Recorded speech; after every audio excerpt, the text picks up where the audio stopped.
Resourceful Designer, episode 269, The Psychology of Pricing, part 6.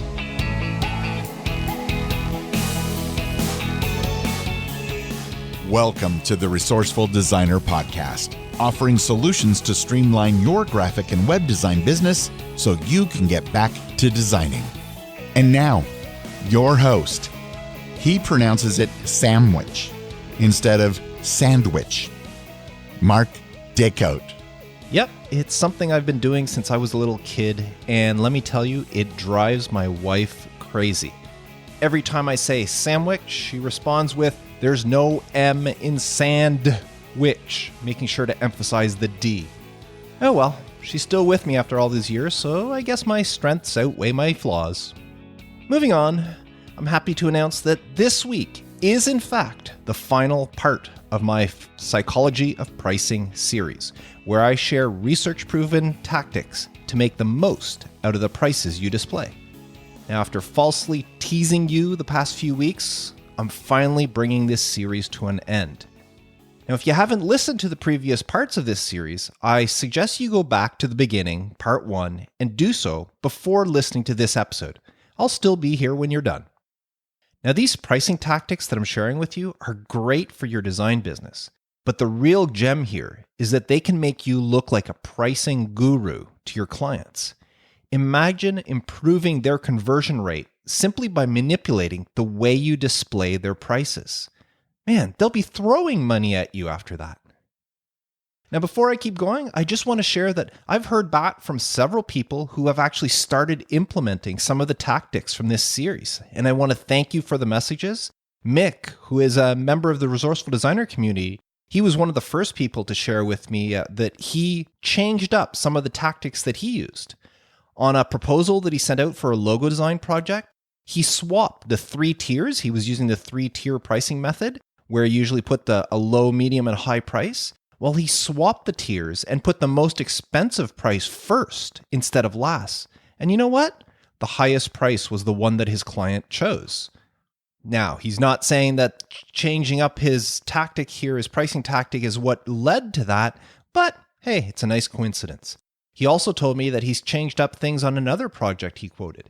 Instead of quoting 1,700 like he was planning on doing, he decided to remove the comma after hearing one of my episodes, and instead of pricing it at 1,700, he changed the last 2 digits to 55. So instead of 1,700, he's now quoting it at 1,755.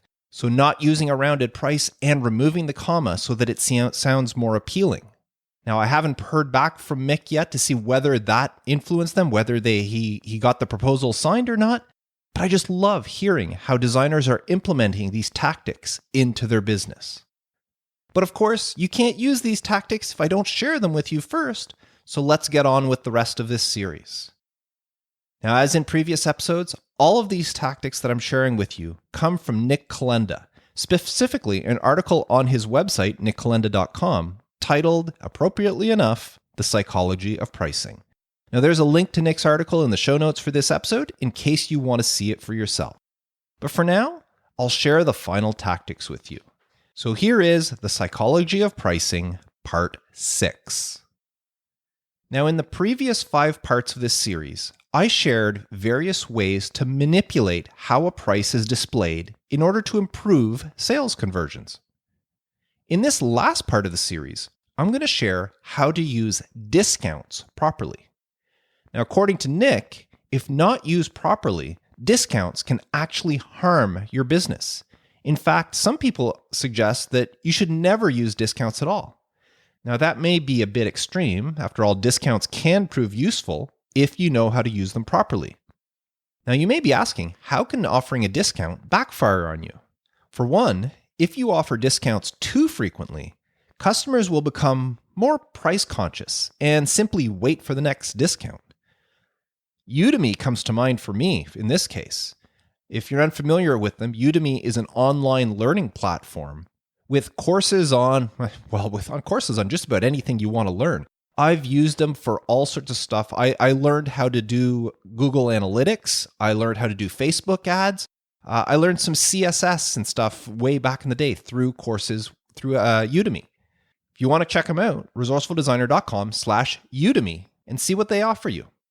Well, their courses run anywhere from $10 up to thousands of dollars. However, on a fairly regular basis, Udemy offers sales where most, if not all of their courses are available for $10 or $15. So you could buy a course that would normally cost hundreds of dollars for $15. Now, these discounts have become so regular that I know many other people, just refuse to purchase a Udemy course at full price. It's so easy to just wait for their next sale because there's a really good chance that the next one is only a few weeks away, if not just days away from occurring. So offering discounts too often can be detrimental to your business. Now, the other reason is offering discounts can also lower the reference price of a product. I've talked about reference prices in previous parts of this series and how they create that bar that consumers judge other prices by. Well, offering a discount can actually lower that reference price, causing people to purchase less in the future when the price goes back up and seems too high. So reducing the frequency and the depth of a discount can help you. But there are a few other tactics that you can put to use that will help you as well. So let's get to them. Tactic 46 is follow the rule of 100. In a previous episode, I shared how people can perceive different magnitudes for the same price, depending on the context. For example, changing the words that appear next to a price from high performance to low maintenance can actually reduce the magnitude of the price, making it appear smaller. Well, discounts are no different. When offering a discount, you want to maximize the perceived size of that discount so that people feel like they're getting a better deal. Consider, let's say, a pair of pants selling for $50. Which of these discounts seems like the better deal? 20% off or $10 off? If you do the math, you'll see that the discounts are exactly the same. But at first glance, 20% off has the advantage of seemingly being a larger numeral or a larger discount than $10 off. And this is where the rule of 100 comes in. If the price you are discounting is under $100, you should always offer the discount as a percentage.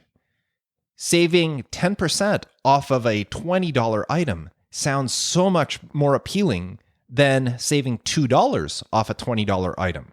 Don't you agree? However, as soon as the price you are discounting goes above $100, you should switch to an absolute price discount instead of a percentage. So if you had an item that was selling for $250 normally, offering, say, $25 off creates a higher perceived magnitude than offering 10% off. It's all about perception. So that's the rule of 100. Now, tactic 47 is mention the increase from the discounted price. This tactic also relies on magnitude. Most of the time, when a price is reduced, the emphasis is placed on the decrease. Now, 20% off. However, a way to once again increase the perceived magnitude of the discount is by reversing the way you announce it. Instead of saying now 20% off, try something like was 25% higher. It'll make it more persuasive because it shows a higher numeral.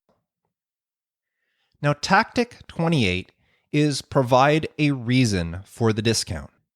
In order to maximize effectiveness of a discount, explain why you're offering it. For example, a discount may be offered because, inventory surplus, or maybe it's to clear out outdated stock. Clothing retailers do this all the time. When the new season's fashion line arrives, the previous season's inventory goes on sale or goes into clearance. Or perhaps you can say that you're passing on a discount you received from the supplier. Walmart does this all the time with their rollback pricing. It conveys the message that the cost savings that they are receiving are now being passed on to the customer. For your own business, if you offer print brokering as one of your design services, you may be able to increase orders by passing on any discounts your printer offers you. So if for, say, a certain month, the printer is offering 10% off if you order flyers, you may want to mention that to your clients, that they can save 10% off the price of flyers as well, which may entice them to order flyers from you. By providing a reason for the discount, you reinforce that this is just a temporary or provisional thing. This will make it less likely for people to latch on to the discounted price and turn it into a reference price. It also means that people will be more likely to pounce on that discount before it's gone. So always mention the reason for the discount. Now, tactic 49 is offer discounts in round numbers. And to be honest, I don't even know why this one is on the list. If you recall, specific prices, such as, say, $21.87, seem smaller than round prices. That's why Mick, that I mentioned earlier, decided to quote $17.55 instead of $1,700. It's because specific prices seem smaller. Well, keeping that in mind, you should follow the opposite approach for discounts by using round numbers since they appear larger. Using round numbers as discounts also makes it easier for customers to calculate the discount. As I said, I don't know why this one was on the list. I don't think I've ever seen someone offer a non-rounded discount. Have you ever seen a store advertising something like, save $8.67? No, me neither. It's either save $8 or save $9. The one takeaway from this tactic is, as I said earlier, you should always ensure that the discount is easy to compute.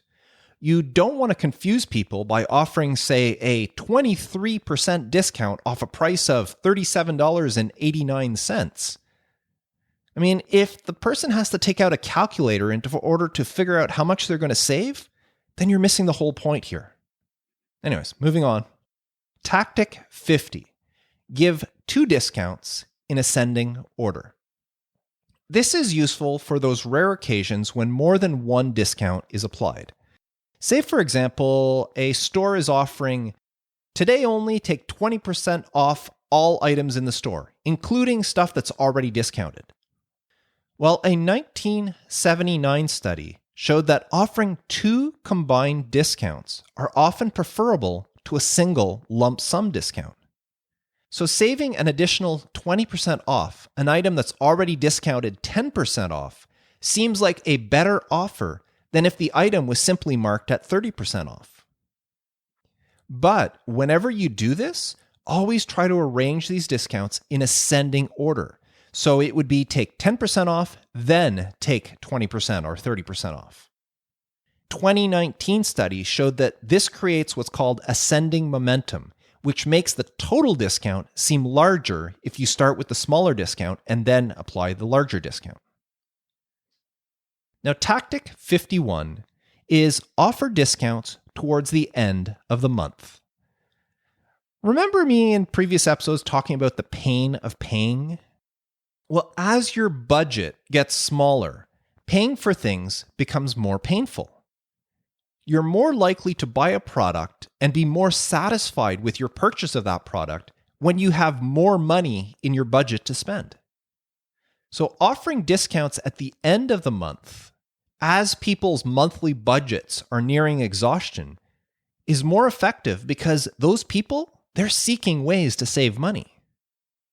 Now, as a bonus tip here, if you have clients who offer free trials on stuff or a try before you buy, you may suggest that they do that at the beginning of the month, because people who have a full budget at the beginning of the month, the offer of a free trial seems more appealing to them because they're not money conscious. Even though it's free, it's strange the way this works, but even though it is free, they're much more likely to take you up on it when they have money in their budget. Now, of course, this tactic assumes that the consumer uses a monthly budget, which not everybody does. So you should always consider your target customer and plan your promotions accordingly. Now, tactic 52 is arrange discounts in tiered amounts. Suppose you, or maybe one of your clients, launches a promotion where customers save $50 when they spend $200. It doesn't matter on what. If they spend $200, they save $50. Well, in this scenario, in order to get the discount, you have to spend $200, which for some people may find that difficult to imagine. They might not think that there's $200 worth of stuff they want to buy. So in order to make this discount more appealing or enticing, you need to strengthen the mental imagery of spending $200. And how do you do that? Well, you offer tiered discounts. For example, $50 off when you spend $200, but you can get $25 off when you spend $150, $10 off when you spend $50, or $5 off when you spend $30. So a customer who is struggling to imagine spending a full $200 in order to get the biggest discount, to them, spending $30 in order to get a $5 off, that's easy to imagine. And that's the brilliance of this tactic. You see, once the client can imagine spending $30, then it becomes much easier for them to imagine spending $50. I mean, it's only $20 more. And once they can imagine themselves spending $50, $150 isn't that much farther, and once they get to that point, $200 is an easy leap. So by offering tiers, you provide a sequence of images that transforms that highest threshold into a feasible reality. Now, this is the same reason that the 3-tiered pricing system works so well. When a client compares the first price in your tier to the second price, they realize how much more valuable the second tier is, even if it's higher than what they originally wanted to spend on the project. And once they are entertaining that second tier as a possible option, that third tier with the much higher price doesn't seem like such a big stretch anymore. And who knows, they may end up going for it. Now, this tactic also could be used to sell bigger retainer agreements. For example, say you charge hourly for your design services. I know not everybody does, but say you do. You charge, and we'll just use a base price of $100 per hour here. Well, you could set up your retainer agreements something like this. You would charge your client $70 per hour if they agree to purchase 20 hours per month, or $80 per hour if they agree to buy 10 hours per month, or $95 per hour if they agree to buy 5 hours per month. So when you look at those 3 tiers, the first one, $70 per hour, 20 hours per month, that comes up to a total of $1,400.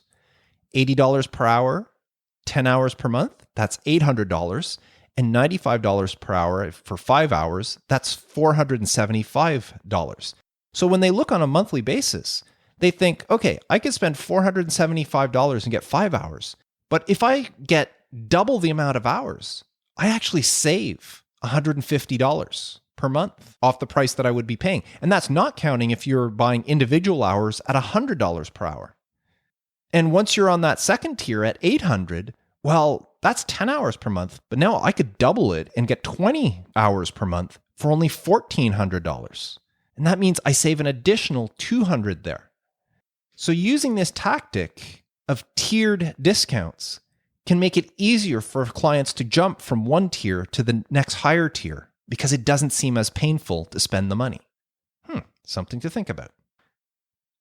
Now, tactic 53 is end discounts gradually. Traditionally, marketers use 2 types of pricing strategies. High-low pricing, such as putting a $99 product on sale for $79 for a week, and then once the week's over, they put the price back up to $99. Alternatively, some people use the EDLP, or everyday low price method. So they take a $99 product, and instead of listing it at $99, they just list it at, say, $89 every day. So that's their everyday low price. It's not a sale, it's not a discount, it's just they're offering it below what the price should be on a regular basis. Now, a 2010 study found benefits in a new strategy, steadily decreasing discounts, or SDD for short, not to be confused with STD, which is a completely different thing. Instead of dropping prices and then putting them back up to the original price, this SDD strategy suggests you drop a price and then you gradually increase it until you're back at the original price. So for example, you take that $99 product, you may discount it to $79 for 1 week.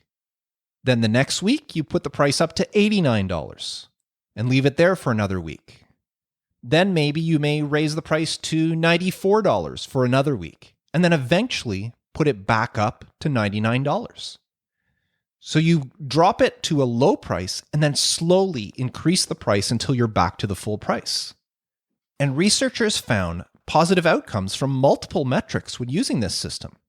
This new SDD strategy led to higher revenues, higher willingness to pay, and the greater likelihood of visiting the store. During a 30-week trial, the researchers alternated between the three strategies, and they found that the SDD method produced the highest overall profit margin. With the SDD method, consumers learned that if they wanted the best deal, they had to get to the store early. However, if they were not able to, there was still a chance for them to save money before the price returned to full. I remember years ago when I was in high school and college, I used to work at Sears, which was a retail store. And they would often have weekend sales where they would have a big sale, but if you showed up between opening hours and say 11 a.m., there was an even bigger sale. So an item might be 20% off first thing in the morning, but at 11 o'clock, it went to 10% or 15%. So if you wanted that extra 5%, you had to show up first thing in the morning. So that was kind of graduated sale. And it became really popular. I remember the store used to be packed first thing in the morning because people wanted to take advantage of that extra discount. And anybody who couldn't make it in before the price went up again, if they came in afterwards, they were still getting a good deal because the item was still on sale, just not as good a sale as it had been earlier in the day. So I find that tactic really interesting, to end discounts gradually. And that brings us to the final tactic, tactic 54, which is don't discount premium products. Remember at the beginning of this episode when I said that discounts can be harmful? This is especially true when you discount premium, aka expensive, products. It's harmful because when the discount ends, people may choose to hold off on purchasing until there's maybe another discount.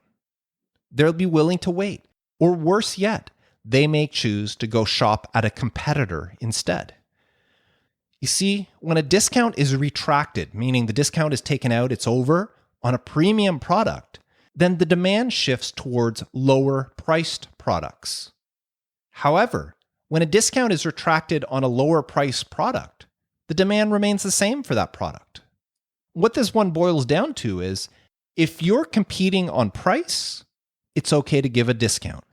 But if you're competing on quality, you should completely avoid discounts, which ends up putting the emphasis on the price, and instead put the focus on the attributes and the quality of the products. And that's why I think that as design business owners, we should never offer discounts for anything we do. I mean, it's okay for a retainer agreement because you're working it into a special format for people. It's an incentive for them to purchase long-term with you. But on one-time projects, you should be considering yourself as a premium product. And that means you should not be discounting things. If somebody isn't happy with your price, I talked in a previous episode, instead of simply lowering the price, remove some of the features as you lower the price. So you're not just dropping the price on the same product, you're removing features, which in turn will lower the price. So other than retainer agreements and print brokering, if you want to pass on a deal that a printer is giving you, those would be the two situations where I would think it's okay for a designer or design business owner to offer a discount. Before the actual design services themselves, I don't think there's any reason for a designer to offer a discount on their services. So anyways, that's it. That is all the tactics, which turned out to be even more than I started out with. I think there were 42 to begin with, and I just ended up sharing tactic 54 with you. So thank you, Nick Kalenda, for updating your article and giving me some more stuff to talk about. And I hope this wasn't too overwhelming for you, having 6 weeks of pricing strategies here. It's one of those things you may want to go back and listen to, or visit my website, resourcefuldesigner.com, and visit these various episodes. I put very intense show notes there with some imagery to show how the discounts are being used, so you may want to check those out. But I think even if you take just a couple of these tactics and implement them, I think it will help you out big time. And if you do implement them, and they work, or even if they don't work, send me a message, feedback@resourcefuldesigner.com. I would love to hear from you and let me know how it's working out. Now, another way you can reach out to me, which is a way that I'm available almost on a daily basis, is through the Resourceful Designer community. The people in the community have first access to me and to everyone else. And let me tell you, when it comes to certain things, I'm not the expert in the community. There are other people that are much more qualified at different aspects of running a design business than I am. And that's what's great about this community, is everybody can take advantage of everybody else's strengths. If you have an issue with web design or coding, there are certain people in the community that we turn to. If there's anything to do with illustration or using the tools, Illustrator or Procreate or anything like that, there's certain people in the community, that's their forte, we turn to them. You want to know more about hiring or contracting out work? Well, there's certain people that do it on a regular basis, and they're more than willing to help. And that's one of the reasons why this Resourceful Designer community is so valuable, because there's so much knowledge within all the members there, and all the members are willing to share and to help. And it makes it invaluable to anybody who is a member that has questions, that wants advice, that just wants to learn things. And I don't think that anyone who has joined the Resourceful Designer community can say that they have not become a better designer or better design business owner because of it. Now, if you want to take advantage of all this knowledge, all this camaraderie, all these fellow design peers, and put them to use for your business, then why don't you join the Resourceful Designer community today? resourcefuldesigner.com/community. So that's it for me. I look forward to trying to figure out what I'm going to talk about next week. Since this series is over, it'll be fun to talk about something different, but now I got to figure out what that's going to be. But I have an entire week to do so. In the meantime, I do wish you all the best with your design business, and as always, remind you to stay creative.